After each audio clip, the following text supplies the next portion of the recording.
Nós poderíamos falar sobre a Miketz sem perdermos o foco dos dias em que estamos vivendo de Hanukkah. Miketz é a realização do sonho de Yosef, mas a realização do sonho de que ninguém acreditava. Ninguém acreditava. Porque o sonho é uma coisa abstrata. Você acordou e está simplesmente numa outra realidade do que você esteve no sonho. Esses dias eu tive um sonho surreal. Eu era levado para uma repartição pública, onde eu seria empossado como governador.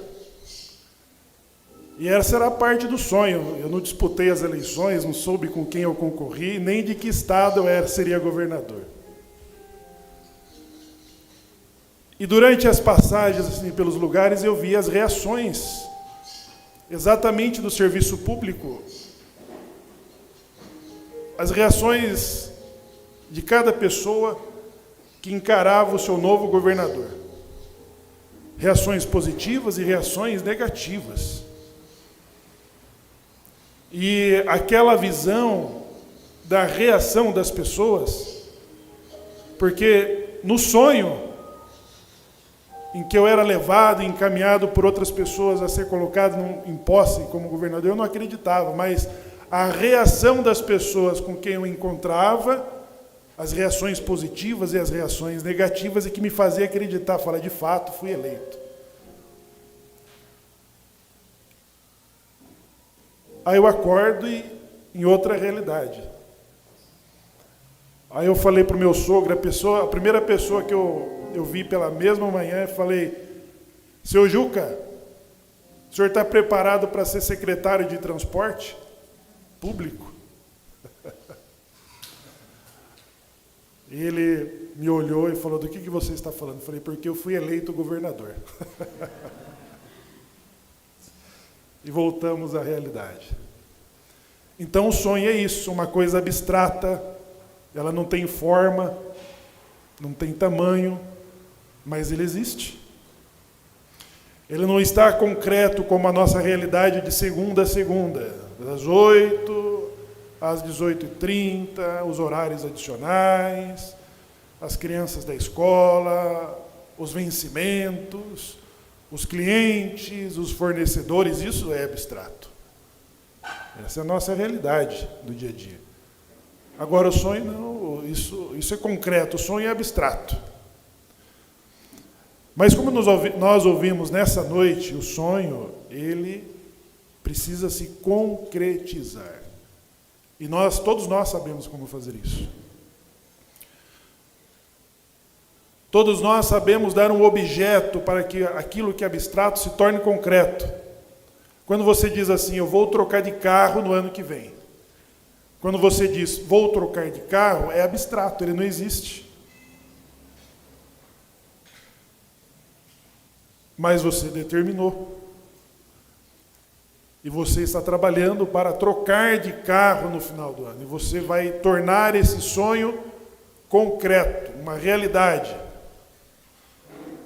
E assim funciona para todas as outras coisas. Nós trabalhamos com as coisas abstratas para torná-las concretas. E quem é que vai te entender nos seus sonhos? Quem? Porque nós esperamos que as pessoas nos entendam com aquilo que nós sonhamos. Que as pessoas aceitem, que as pessoas trabalhem pelo seu sonho. É isso que nós esperamos. Eu falei para o meu sogro: o senhor está preparado para ser secretário estadual do transporte público? Eu acordei nomeando a pasta. E nós precisamos fazer isso. Agora, quando as pessoas reagem ao seu sonho, elas desmancham o teu sonho. As pessoas reagem negativamente ao seu sonho. Seus sonhos são pretensiosos.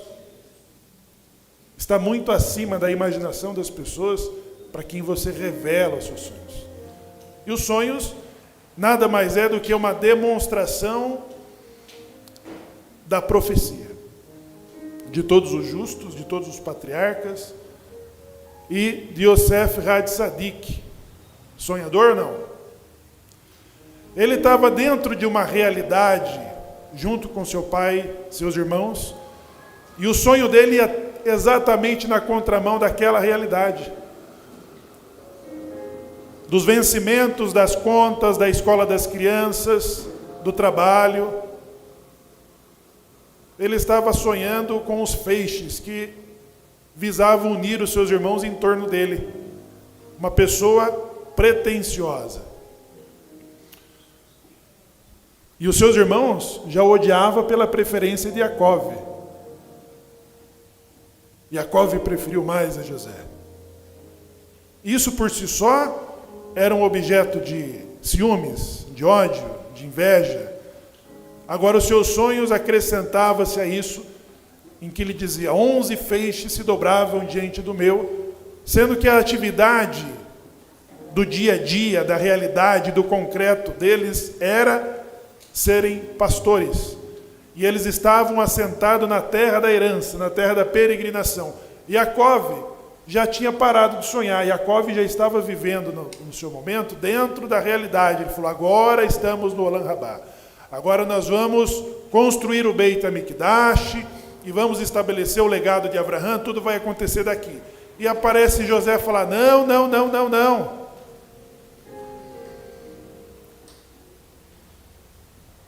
Para reunir e construir o Beit HaMikdash, precisa unir os irmãos. E o que acontecia com os irmãos? Brigavam.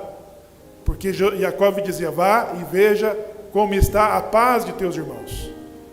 Estavam em paz? Havia paz entre os irmãos? Não.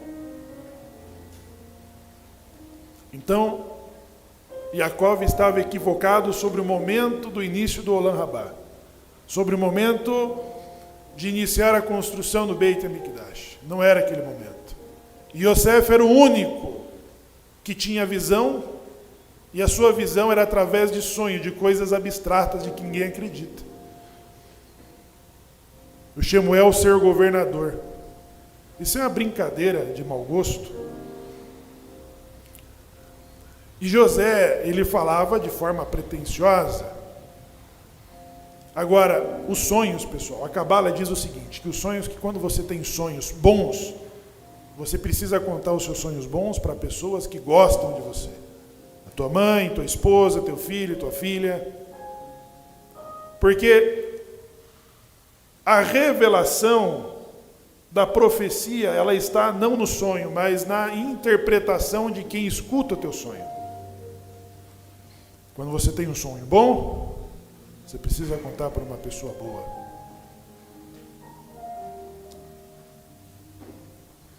Quando você tem um sonho ruim, você precisa contar para uma pessoa boa, que gosta de você, que quer o seu bem. Porque é a interpretação da pessoa que vai mudar o decreto do sonho. O sonho ruim é o único acontecimento de que os sábios permitem até jejuar no Shabat. Se você tem um sonho muito ruim, um sonho surreal, e ele persiste, há uma permissão de que você jejue no Shabat para anular aquele decreto. Entenderam o significado dos sonhos? Quando o faraó sonhou repetidas vezes, Yosef falou: não, o sonho se repetir é sinal que a coisa é certa, vai acontecer. E deu o significado dos sonhos. Nabucodonosor, na Babilônia, ele tinha um sonho, mas um sonho de que quando ele acordava, ele não tinha mais a lembrança do que era, mas o sonho o incomodava. Então ele convocava a sua corte, seus sábios, e falava: revela-me o sonho, e dê o significado. Dificultou a missão. pedido do Nabucodonosor era muito mais difícil do que o do próprio faraó. Ninguém podia adivinhar. Como que você pode adivinhar o sonho de outra pessoa? E a pessoa repetia o sonho, mas não se lembrava do sonho. Então, Daniel, ele conseguiu trazer a revelação do sonho e a sua interpretação. O sonho que o rei tem na sua cama à noite é este. E depois trouxe a sua interpretação, que era para momentos em que nós vivemos. Para a nossa geração, para o nosso tempo. Agora, o que Yosef fez? Por que ele contava o seu sonho aos seus irmãos que o odiavam, o invejavam, o temiam? Por quê? Porque todos os seus irmãos faziam parte da profecia. Porque todos os seus irmãos faziam parte do sonho. E você precisa envolver as pessoas que estão no seu sonho. Por mais que ela não goste. E os seus irmãos diziam: então quer dizer que você será rei sobre nós? Você tem pretensão de levar o legado do nosso pai para outro lugar que não é nessa própria terra? E Yosef não se inibia. Quando ele disse: vi o sol e a estrela, o sol, a lua e 11 estrelas se dobravam diante de mim. Sabe em que momento seus irmãos temeram? Quando o seu pai interpretou o sonho. O pai disse: porventura a tua mãe, o teu pai e teus irmãos vão se dobrar diante de você? Aí os irmãos invejosos entenderam que aquilo iria acontecer. Porque alguém justo deu a interpretação do sonho.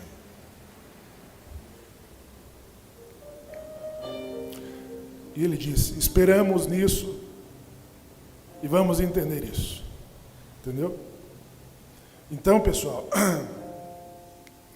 a visão de Yosef ia na contramão de toda a realidade. Ela ia na contramão até na percepção de Yaakov, que esperava que o Olam Rabá acontecesse a partir dali. A construção do Beit HaMikdash a partir dali. Mas não. Era necessário de que seus irmãos fossem unidos através de alguma tragédia, através de alguma crise, através de alguma circunstância, independente do tempo que isso levaria. E isso vai acontecer anos depois. Yosef, na presença de uma crise alimentar, ele vai unir todos os seus irmãos em torno de si. Os feixes, o sol, a lua e as estrelas. Mas a realidade de que eles ainda passariam era pela opressão numa terra estranha de que Deus havia antecipado anteriormente a Abraão, dizendo: a tua semente será estrangeira em terra estranha, e ali eles serão oprimidos. Mas de lá, eles sairão com grande riqueza, com grande fortuna. Os 430 anos que envolve a peregrinação dos filhos, dos descendentes de Abraão, ele tinha que terminar no Egito, para depois eles estarem prontos para ocuparem a terra sagrada,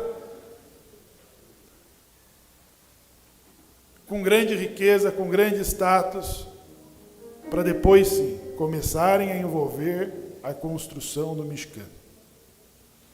O que o Aminon leu? Foi você que leu, né, Aminon? A Haftará? Quem que leu a Haftará? Cadê o leitor da Haftará? A Haftará, que diz sobre Hanukkah, ela fala do momento difícil em que as pessoas vão se envolver na construção do Beit HaMikdash, da reconstrução. Vocês já tiveram que reconstruir alguma coisa destruída? Não. a reconstrução do Beit HaMikdash acontecia diante de forte oposição. Quando o profeta diz assim: quem é tu, ó grande monte, que se levanta contra Zorobabel? Quem era Zorobabel na ordem do dia?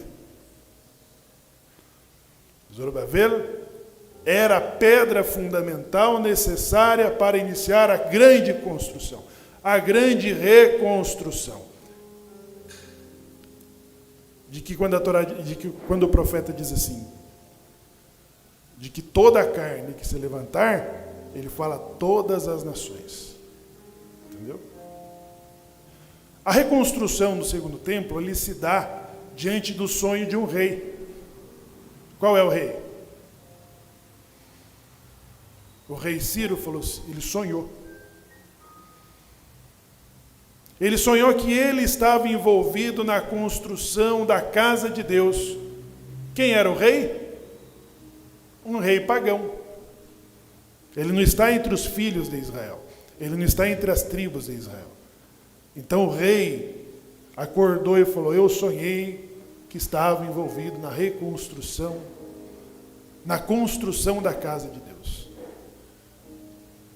As levas das pessoas que são liberadas do cativeiro da Babilônia, mediante o sonho do rei, ela finalizava o período de decreto de 70 anos de que os judeus deveriam ficar ausentes do Beit HaMikdash, da sua casa, da sua conexão, da presença divina. Então o primeiro a sair para essa reconstrução vai ser das duas levas de Esdras e de Neemias. Quando eles começam a reconstrução no Beit HaMikdash, as nações lideradas por Samaria, eles lideram uma oposição em que eles mandam cartas dizendo: um povo rebelde está reconstruindo os muros da cidade. Eles subiram até nós e estão envolvidos na construção do templo. E o que aconteceu? Alguém retardou a construção do templo. Alguém dificultou a construção do templo. Então, essa profecia de Zacarias, que termina sobre o período de Hanukkah que nós estamos vivendo, porque Hanukkah nada mais é do que o período da reconstrução, da dedicação do período da interdição, que os gregos impuseram sobre os judeus. 2.300 tardes e manhãs. 3 anos e meio em que os judeus não tiveram acesso ao seu lugar sagrado. Mas lá, na visão do profeta Zacarias, havia passado-se 70 anos. E a reconstrução, a construção da segunda comunidade, da segunda casa, ela encontrou forte oposição das nações. Por isso que o profeta diz: quem é você, ó grande monte, que se levanta contra Zorobabel? Zorobabel era ninguém mais, ninguém menos do que o descendente de Davi, o judeu. E a pessoa repreendida e acusada por Rassatã era ninguém mais, ninguém menos do que um descendente de Aharon. Josué é o descendente de Aharon, e são as duas figuras necessárias para a construção da casa sagrada. Então, quando, da visão do profeta Zacarias, ele vê Josué ministrando, Rassatã se apresenta diante dele e o acusa. O anjo então se apresenta e diz: aquele que elegeu Jerusalém para trazer a sua revelação, te repreenda, ó Rassatã. E Josué estava com a roupa suja. E a sujeira da sua roupa tratava-se sobre a assimilação de seus filhos. Casamentos mistos, de que o filho do Cohen Gadol estava envolvido. E essa era a acusação de Rassatã. Rassatã dizia assim: ele está pronto para ministrar como Cohen Gadol na casa de Deus? Então, Josué foi tirado da presença divina, foi tirado da presença do acusador, para que trocasse as suas roupas, limpasse as suas roupas, separasse seus filhos.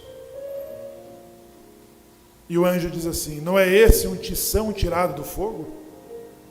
Vocês sabem o que isso significa ou não? Quando do cativeiro da Babilônia, Nabucodonosor, diante da sua idolatria, se depararam com homens que se recusaram a dobrar diante da idolatria na Galut, na diáspora. E o decreto dizia de que todo aquele que não prestasse culto à estátua de Nabucodonosor, o que aconteceria com ele? Deveria ser jogado na fornalha de fogo. E encontraram ali 4 opositores de que se recusaram a adorar e venerar a estátua de Nabucodonosor. E Nabucodonosor mandou aquecer 7 vezes mais a fornalha e lançaram lá os homens. Entre esses homens, quem estava? Quem estava?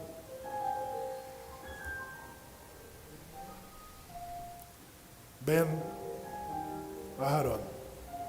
O anjo diz: não é esse um tição tirado do fogo?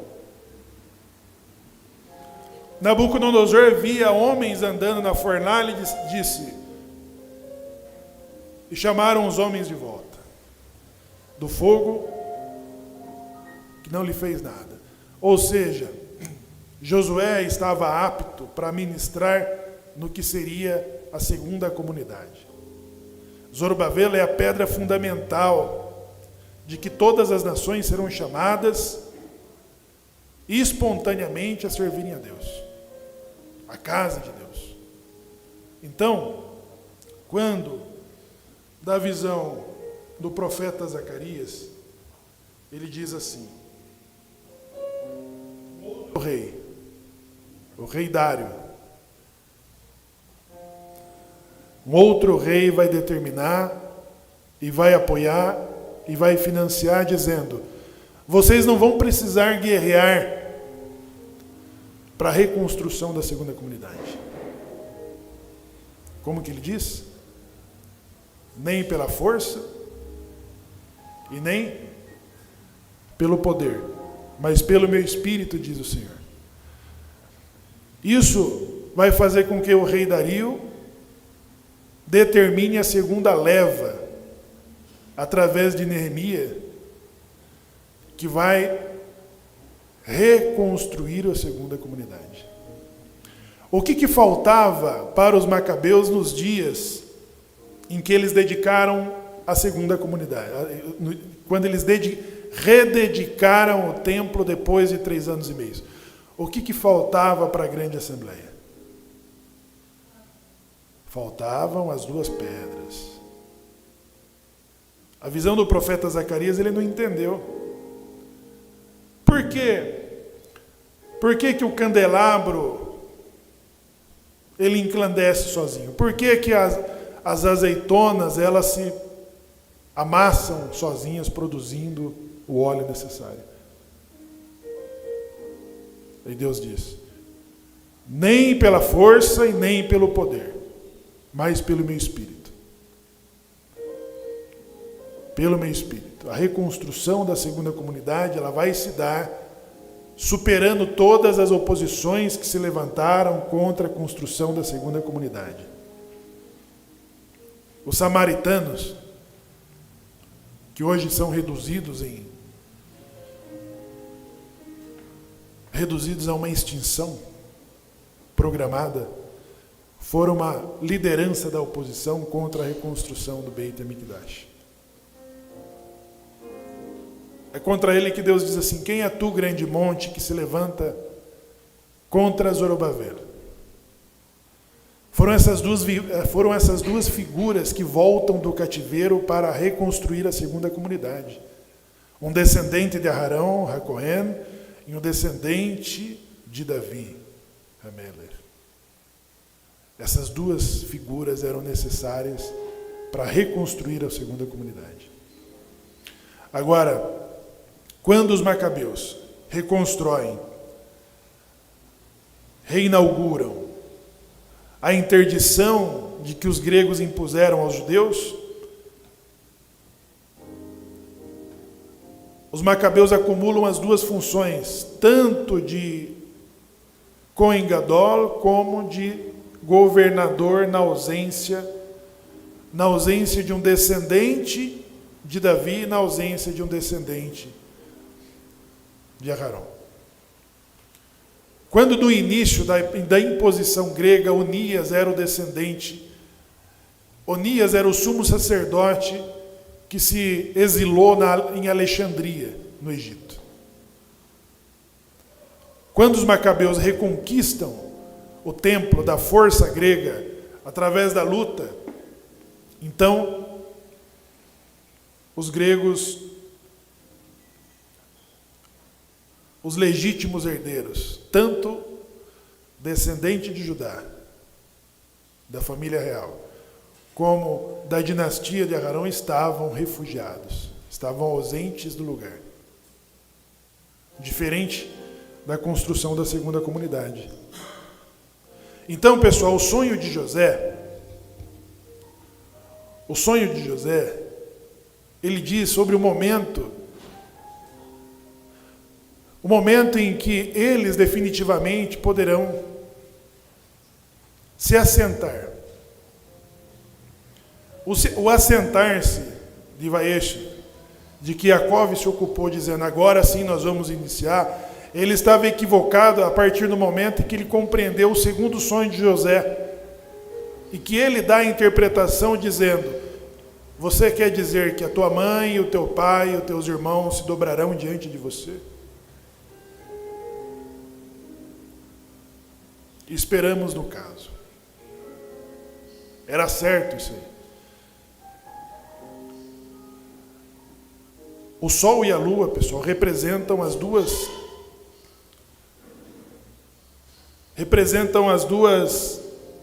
o antagonismo, que participam e têm funções distintas, extremamente necessárias. Não só na definição do nosso calendário, mas como todo o ciclo da existência e de vida depende do sol e da lua. A lua, ela está muito ligada aos ismaelitas, as pessoas do Oriente Médio. Qual é o símbolo do Islã? Vocês se lembram, não? A lua. Qual que é o calendário islâmico? Lunar. Já Esav representa o sol. Esses dias o presidente argentino, numa reunião de líderes, ele disse que os argentinos não são como os brasileiros, descendentes de índios. Os argentinos são descendentes dos europeus, porque os europeus desembarcaram lá. Nós não somos como os mexicanos e como os brasileiros que descendem dos índios. Qual que é a bandeira da Argentina? O que tem na bandeira da Argentina? O sol. O sol tremula sobre o Ocidente, sobre quase todas as bandeiras do Ocidente. Jacó, ele adquire 2 nomes. O único dos patriarcas, o único homem da Bíblia que Deus o trata pelos 2 nomes.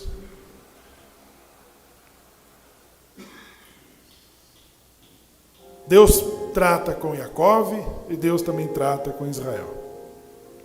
Abraão nunca mais foi chamado por Deus por Avram. Sara nunca mais foi chamada por Deus por Sarai. Nenhum dos justos de que tiveram o seu nome substituído teve o seu antigo nome citado novamente, a não ser Jacó, porque Jacó reúne em si o sol e a lua. Qual é o calendário hebraico? Solar e lunar. Porque Jacó, ele passa através de seus filhos e da união de seus filhos. Jacó é a lua e Israel é o sol. Ele tem a função. Ele tem a função de Cohen e tem a função de Meler. Então Yosef era o único dos seus filhos que tinha percepção sobre a realidade do seu próprio sonho. E quando você tem um sonho de que ninguém acredita? Quando as pessoas riem dos seus sonhos?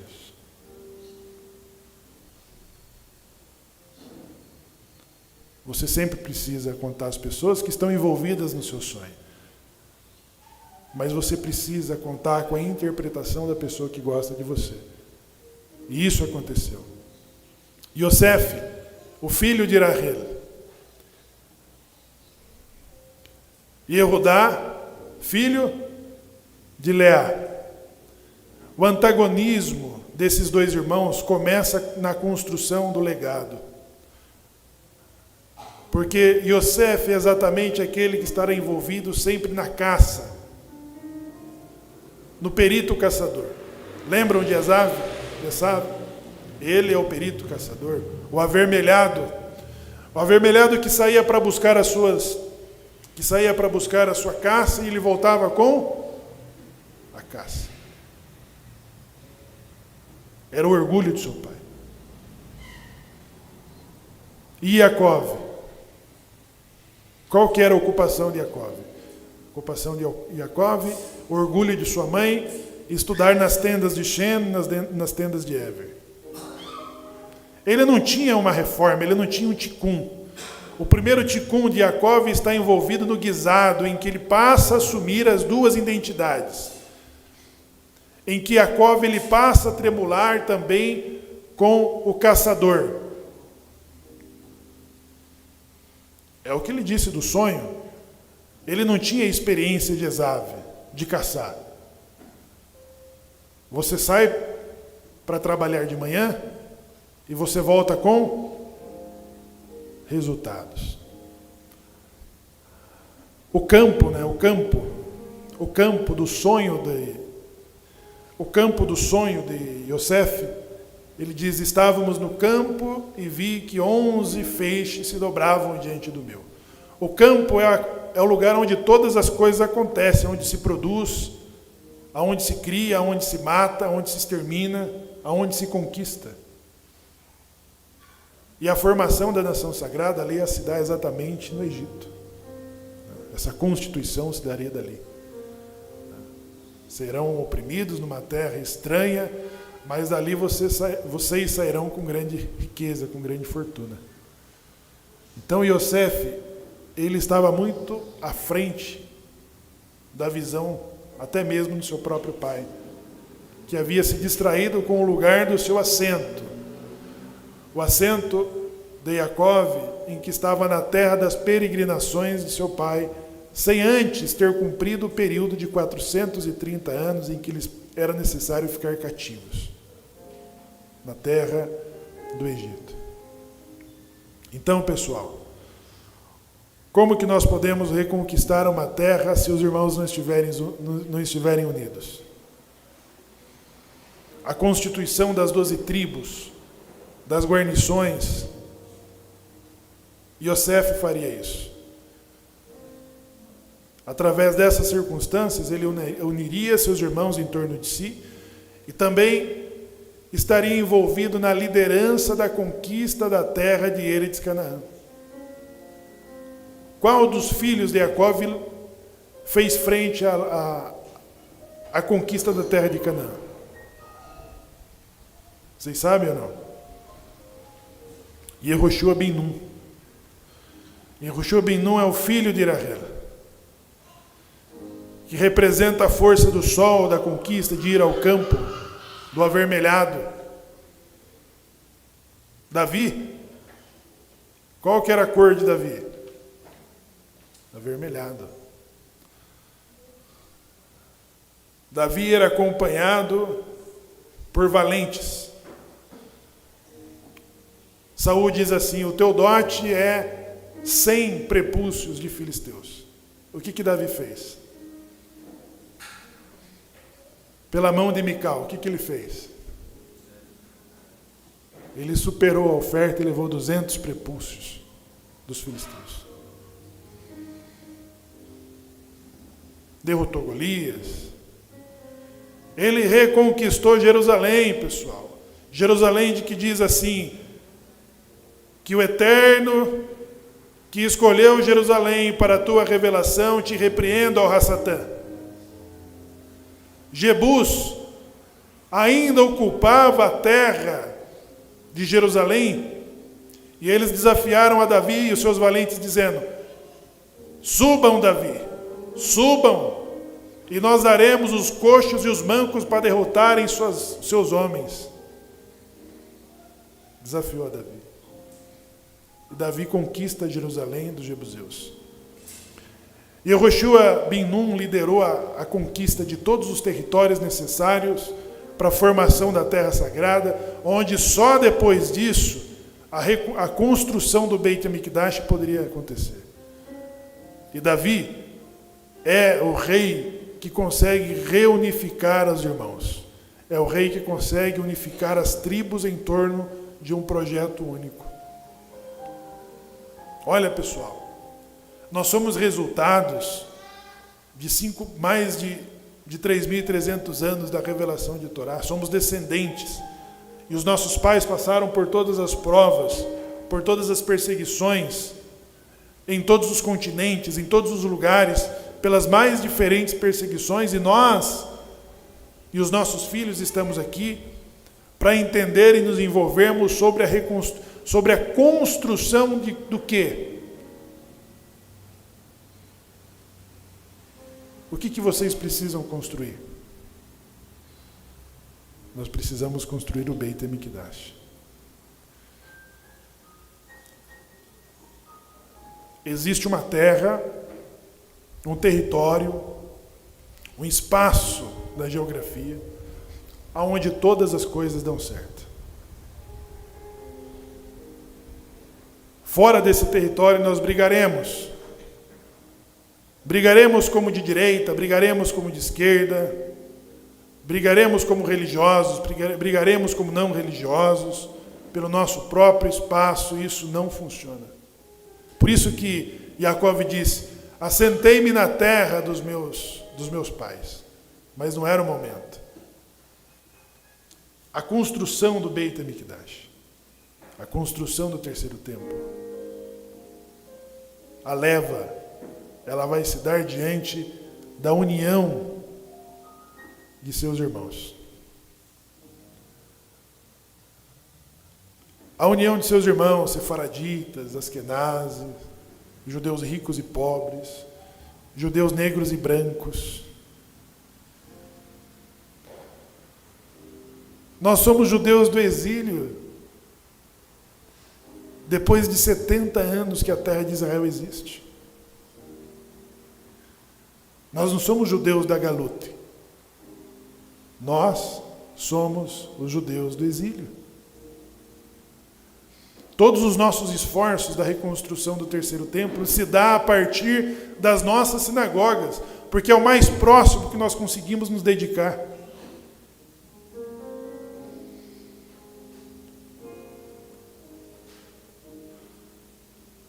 Os tribunais rabínicos, eles estão aí. Mas eles não legitimam ninguém fora do seu próprio momento. Então, pessoal, um outro profeta da Galute, o profeta Ezequiel, disse que as nossas sinagogas são pequenos templos. As nossas sinagogas são pequenos templos. O lugar onde nós rezamos, o lugar onde nós recebemos com alegria o Shabat, o lugar onde nós celebramos todas as nossas festividades. Esse lugar, para todos os judeus do exílio, representa o Beit HaMikdash. Não substitui. Porque todos nós deveremos nos envolver com a construção do Beit HaMikdash. Agora, quem é que vai nos unir?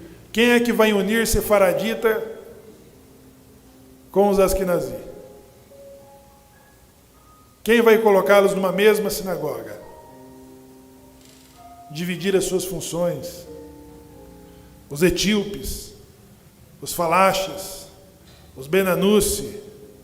Quem vai unir essas famílias ricas e pobres, negras e brancas?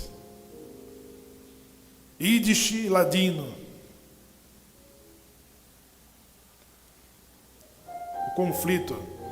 O conflito de ideias, ele sempre virá pelo grande monte que se levanta contra Zorobabel. A oposição do que nós somos, do que nós acreditamos. Quem uniu os macabeus para defenderem o templo foram os gregos. Quando os gregos determinaram quem deveria circuncidar o seu filho e quem não deveria circuncidar o seu filho, quando os gregos definiram qual era o sacrifício que deveria ser oferecido no teu altar, quando os gregos definiram em que momento deveria ser aberto o Beit HaMikdash, o templo, para as orações, foram eles que uniram todos os outros judeus para lutarem pelos seus próprios direitos. Quando Theodor Herzl surgiu com o movimento sionista, unindo todos os judeus, ricos e pobres, sefaraditas e askenazitas, para reconstruírem Jerusalém, para reabitarem Jerusalém, o que isso era para Theodor Herzl?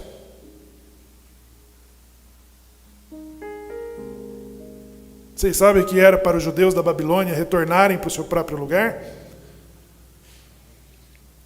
Quando eles foram, eles cantaram.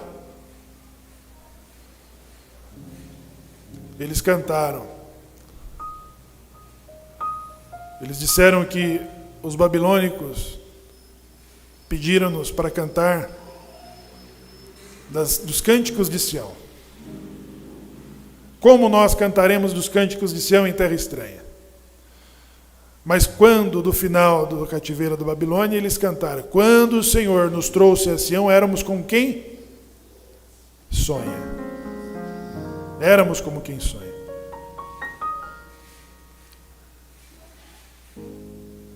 Theodor Herzl também sonhou. Ele disse em 5 anos ou em 50 anos, nós teremos o Estado de Israel. Theodor Herzl morreu jovem, com 50 anos, sem ver a criação do Estado de Israel 55 anos depois. Exatamente o que ele determinou. Exatamente o período em que o sonho deixou de ser abstrato e se tornou uma realidade. Então as circunstâncias nos unem. As circunstâncias nos unem.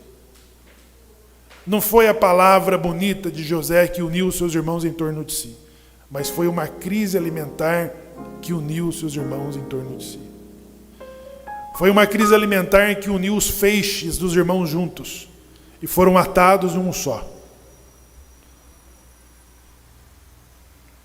Foi Hitler que uniu os sefaraditas e askenazitas, pobres e ricos, negros e brancos, no mesmo campo de concentração. Não tinha um forno para cada um deles. Todos eles foram unidos. Até os judeus da 10ª geração, de que a Rabanut, nem o tribunal rabínico, nem a agência judaica o reconhece. Eles estavam na fila. Os falachas. A reconstrução do Estado de Israel, ele se deu diante das circunstâncias. Foram essas circunstâncias que uniram os judeus, em que eles entenderam sobre a criação e a defesa do Estado de Israel. Todos os milagres que aconteceram sobre o Estado que existe há 70 anos, na guerra de 48, na guerra de 56, na guerra de 67, na guerra de 73, todas estas guerras foram vencidas porque esses judeus se uniram em torno de um mesmo propósito.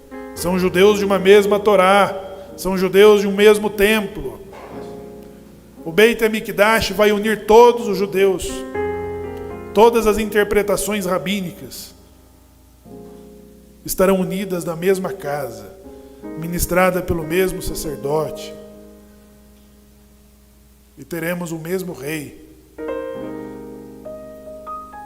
Então, pessoal, para você formar um minyan na sua cidade, para você fortalecer a sua sinagoga, você precisa superar os preconceitos.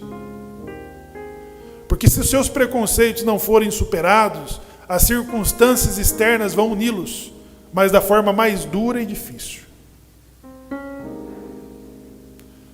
A sinagoga é composta de gente interessantes e de gente desinteressantes, de gente honestas e de gente cretinas. Você não reza numa sinagoga em que as pessoas se parecem com você. Você reza numa sinagoga com pessoas ricas e pobres, inteligentes e meio inteligentes. Você reza numa sinagoga com pessoas ignorantes.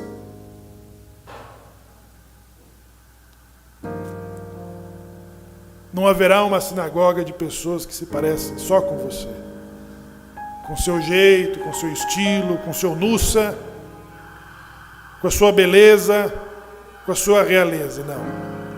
As nossas comunidades, ela é composta de todas as espécies, entendeu?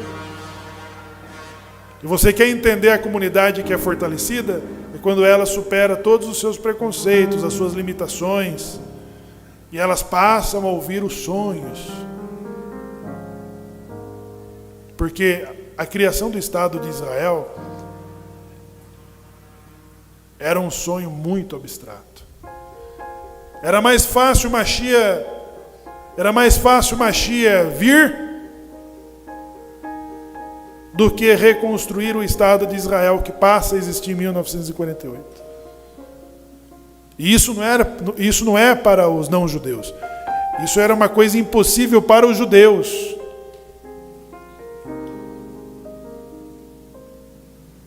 Mas passou a ser uma realidade. Então, pessoal, a sua sinagoga, o seu templo, o minyan da sua cidade, o dia em que nós queríamos, em que as pessoas se parecêssemos com nós perdemos o minyan. Nós começamos a classificar as pessoas que deveriam se unir a nós, e o que aconteceu? Esgotamos o minyan, não tinha minyan. Entendeu? Aí nós ficamos um período sem minyan, em que até uma pessoa, se chegasse com um crucifixo para rezar, ela acha que era recebida. Porque ela era necessária. Ela era importante. Aí nós passamos a entender. Nós passamos a entender de que nós precisamos uns dos outros para termos uma comunidade. E as comunidades que se fortalecem, nós nos aproximamos com muito mais intensidade sobre o que pode ser a reconstrução do templo. Nós não podemos ser opositores a nós mesmos, pessoal. Nós precisamos acreditar nos nossos sonhos. Tá? De ter uma sinagoga além de Curitiba, além de Ponta Grossa, além de Criciúma, além de Belo Horizonte. Ter uma sinagoga em Anápolis. Ter uma sinagoga, um minyan de pessoas diferentes, mas que tem uma mesma Torá, que se juntam em torno de um mesmo razão, e as coisas começam a fluir. Abraham, o nosso pai, recebia na tenda os idólatras. Abraham recebia os idólatras e fazia com ele as refeições, o Birkat Hamazon, e ensinava a todas essas pessoas sobre o único Deus. Até que ele recebeu os anjos. E nós esperamos receber pessoas justas, com tefilim, com tzitzit, com peote, que fale hebraico, que fale aramaico, que fale ladino, que fale yiddish. É esse que nós queremos para o menino, não é? Mas pode ser que chegue lá alguém que fala assim, recita Brahá, e a pessoa vai fazer assim. É ele que você tem que ir. Então, pessoal, quem mais precisa de Torá, de ser aproximado, são essas pessoas. Vocês que estão aqui estão muito mais próximos dos que estão lá fora hoje. Toda pessoa que bater na tua porta cheia de vícios, cheia de impurezas, querendo perguntar de Torá, você tem que abrir a tua porta e colocar ela para dentro do teu minhã.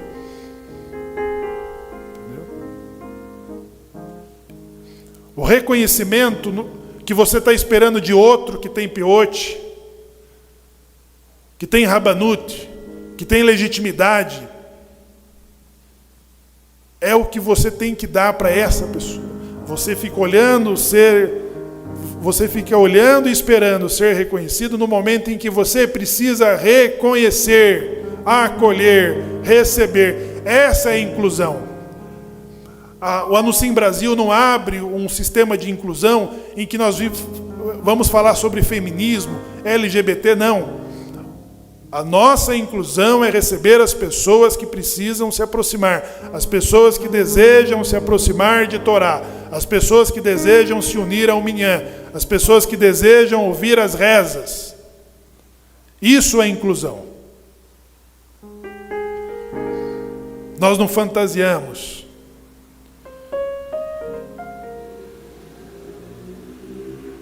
Não precisamos ficar falando em linguagem neutra. Vamos fazer o que tem que ser feito. Entendeu? Quando nós criamos um preconceito, nós fazemos a inquisição às avessas. A pessoa bateu lá na porta da sua sinagoga, ela está com um crucifixo, você fala assim, vai embora.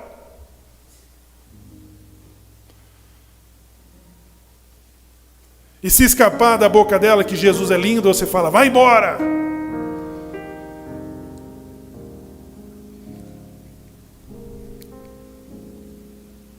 Entendeu? Aí você espera alguém com peote. Nós temos aqui um sefaradita, né?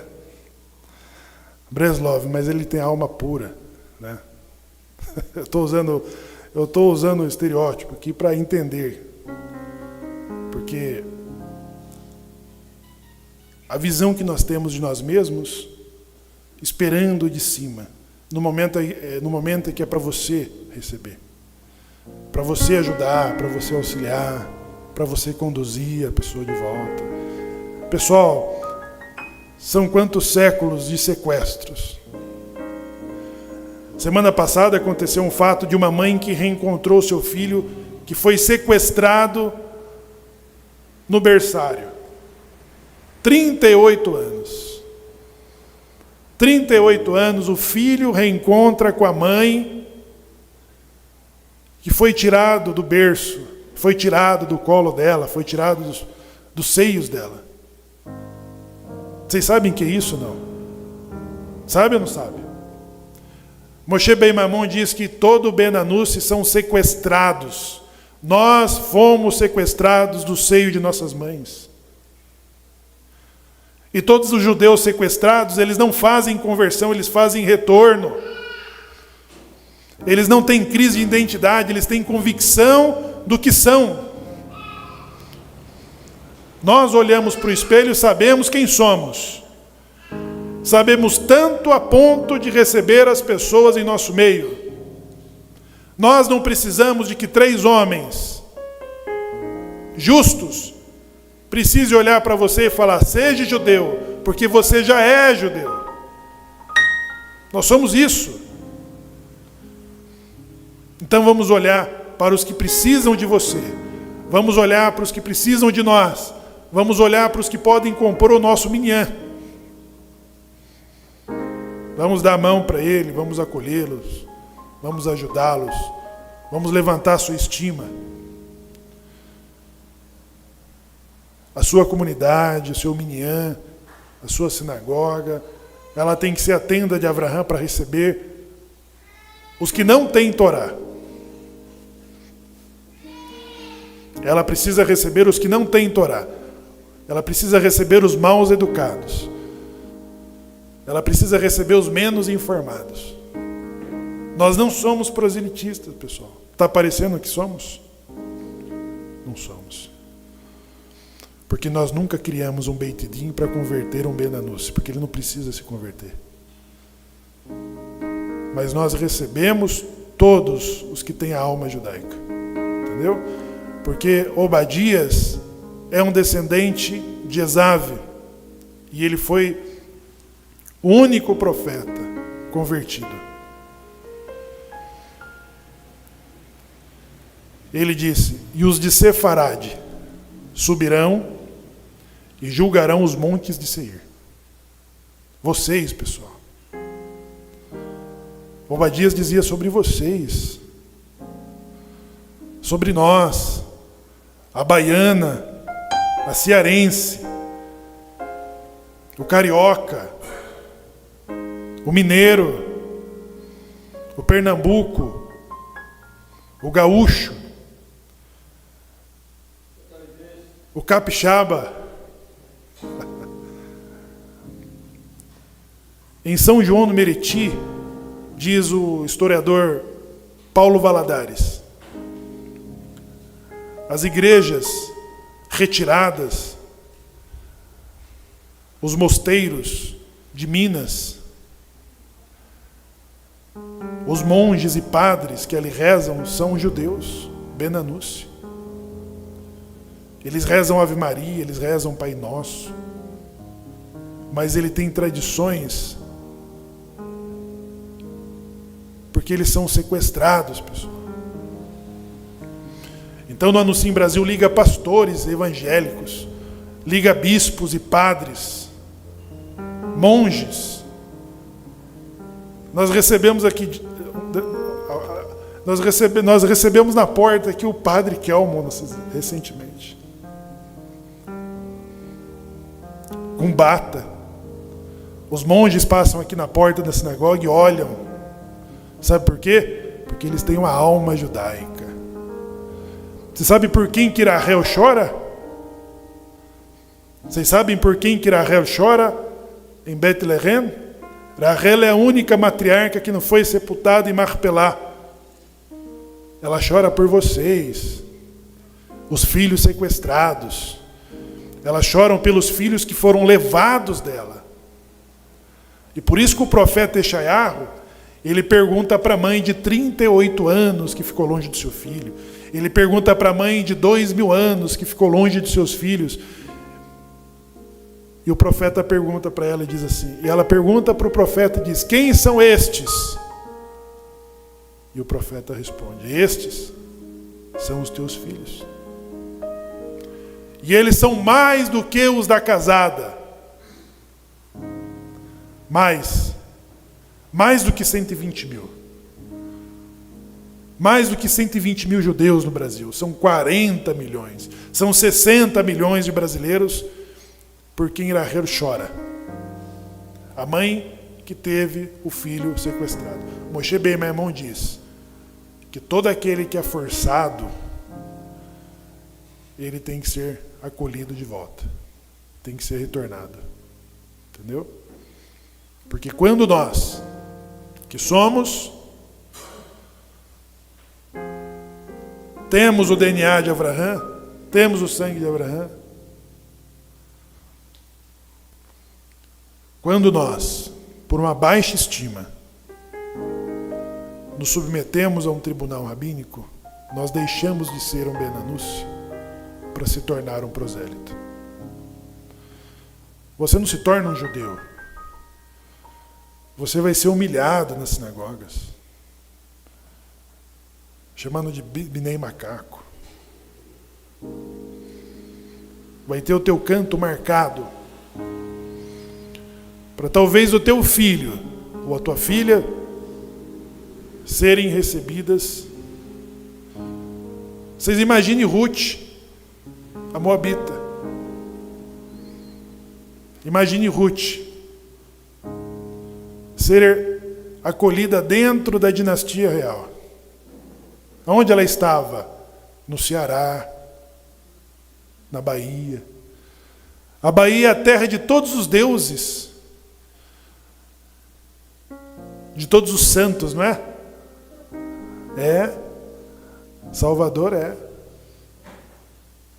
Salvador é a terra de todos os santos. Sabe quantos judeus fazem o sinal da cruz ainda? Sabe, não? Muitos. Muitos judeus ainda fazem o sinal da cruz. E se as nossas sinagogas fizerem inquisição às avessas, eles não terão uma porta para entrarem. O que está acontecendo é que as sinagogas emergentes no Brasil, elas estão sendo compradas pela legitimação de uma política chamada CONIB. A CONIB está fazendo o seu papel. Ela não está errada. Mas quando nós decidimos sermos engessados, quando nós decidimos que outro feche as nossas portas, para eles definirem quem pode entrar por ela ou não, nós não aceitamos. Entendeu? Então, por isso, não precisamos de reconhecimento. Nós mesmos falamos, somos os judeus não autorizados. Nós somos os judeus não reconhecidos. Nós somos os judeus não legitimados. Tá bom para vocês ou não? Sem ilusão, pessoal. Sem ilusão. Mas convicção nas nossas identidades.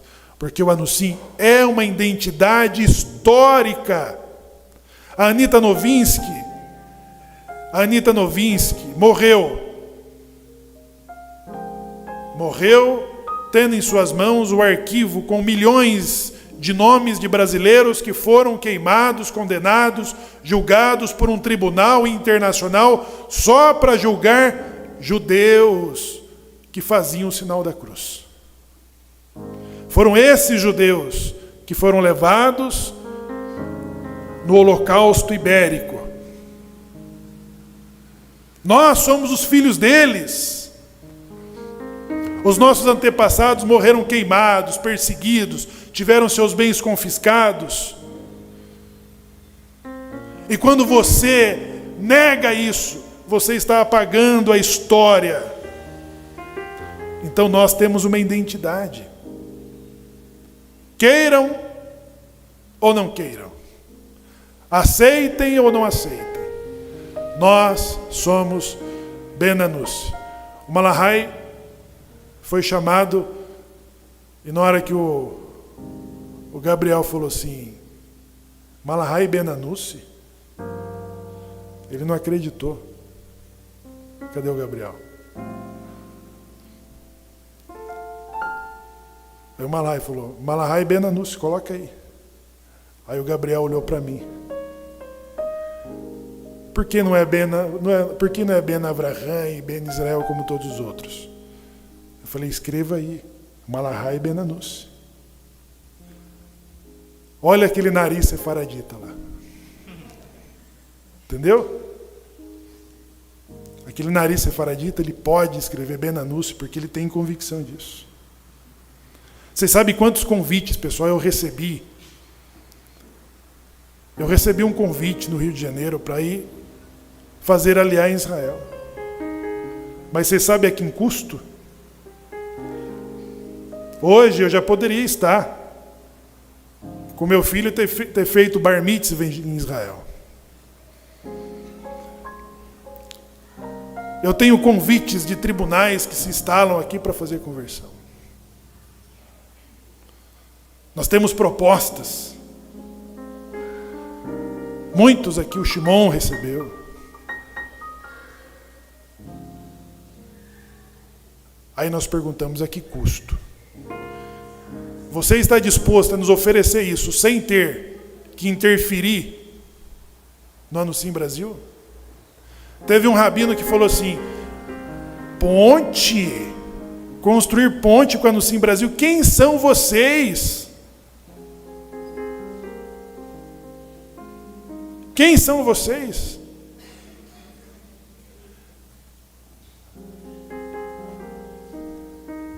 Aí ele fez a proposta para mim: se você, Shemuel, apagar com o canal Anunciem Brasil, tirar o nome Anunciem Brasil,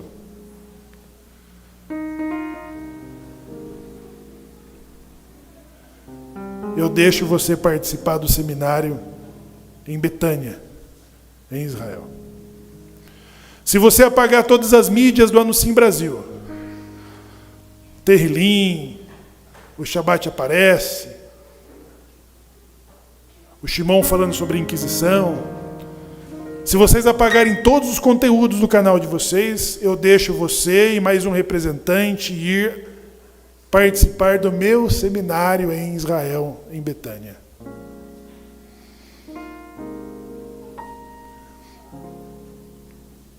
Nós já estávamos com as passagens compradas, hotel, bolsa, compramos uma bolsa, compramos 2 bolsas por $1.500 e todas as outras despesas pagas. Aí nos chegou uma condição para nós termos esse acesso. Eu respondi: Nós tínhamos naquela semana, pessoal, o Shimon tinha feito nós tínhamos feito a campanha convidando todos os Ben-Anuns a nível nacional. No momento em que ele pediu para tirar todos os conteúdos e apagar o canal, nós usamos todo o dinheiro que tinha em caixa e nós patrocinamos uma divulgação a nível nacional para responder à proposta. Por isso que hoje nós recebemos aquele mineiro que está ali. Esse mineiro que está aqui. E todos os outros. É por isso, pessoal, que nós estamos aqui. Porque nós recusamos todas as ofertas em que nós tínhamos que renunciar à nossa identidade histórica. Porque nós somos uma ameaça de mudança de face do judaísmo. Entendeu? Então é isso.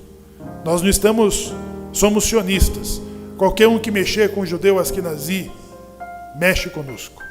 Qualquer um que mexer com o judeu sefaradi, seja ele reformista, progressista, conservador, ortodoxo, negro, branco, pobre ou rico, mexeu conosco também, porque são os nossos irmãos. Eles são os protetores de Torá, eles fizeram o seu papel. Nada disso do que nós somos diz contra eles. Não é isso. Mas nós não aceitaremos qualquer condição de renunciarmos do que nós acreditamos que somos. Nós não vamos aceitar. Entendeu? Não aceite, pessoal.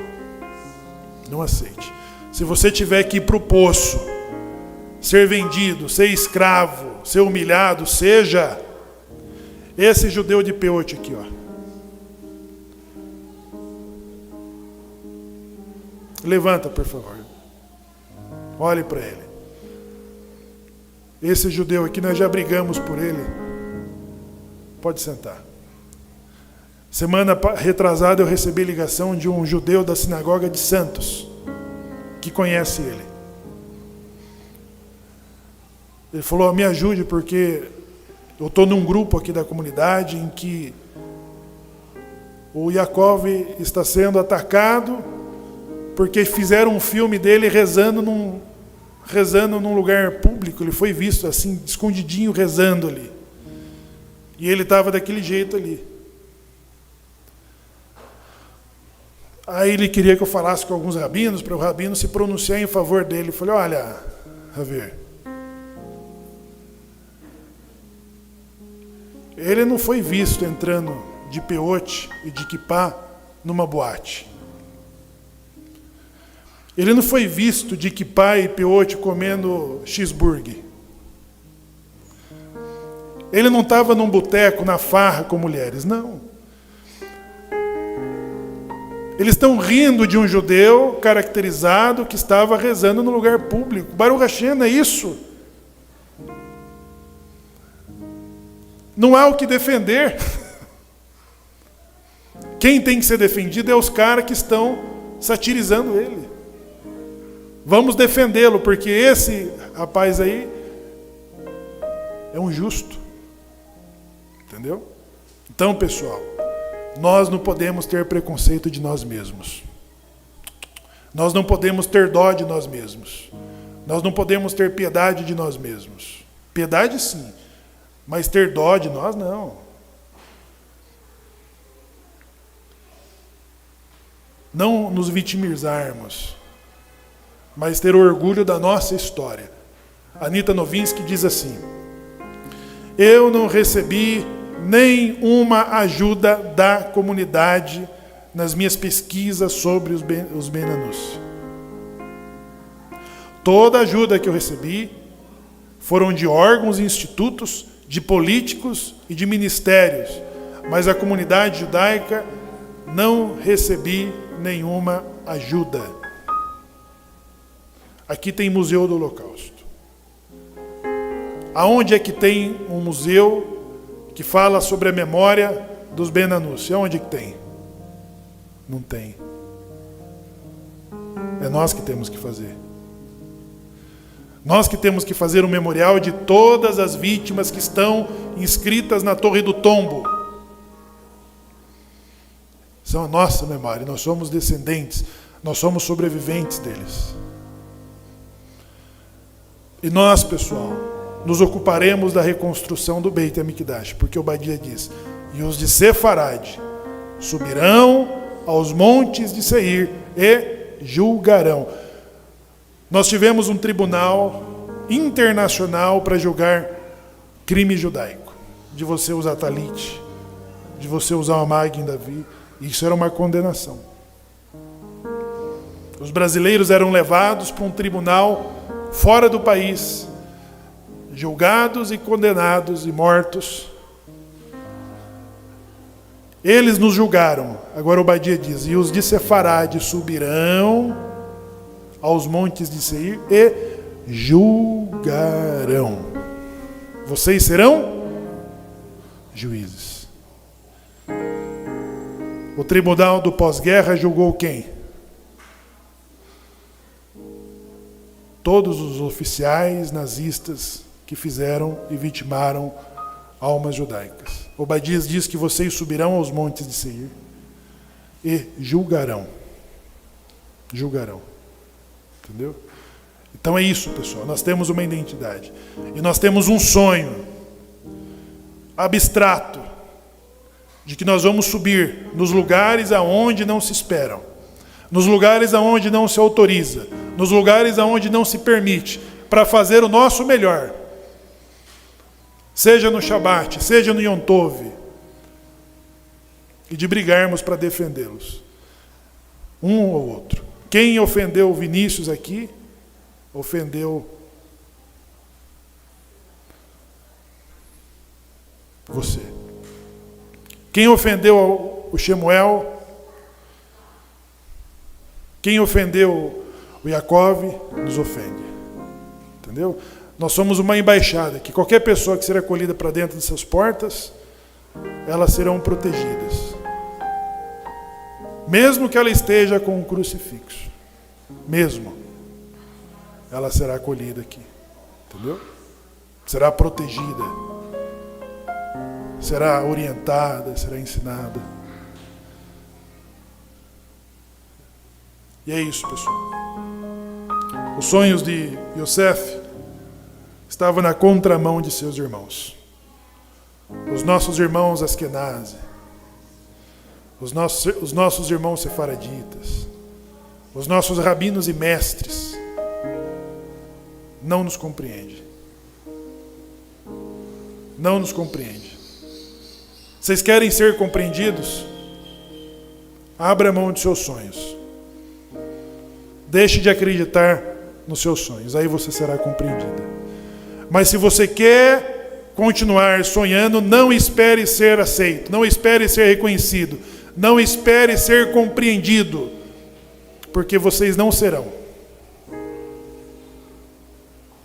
Conte os seus sonhos. Conte os seus sonhos para as pessoas que gostem de você. Conte os seus sonhos para as pessoas que acreditem em você.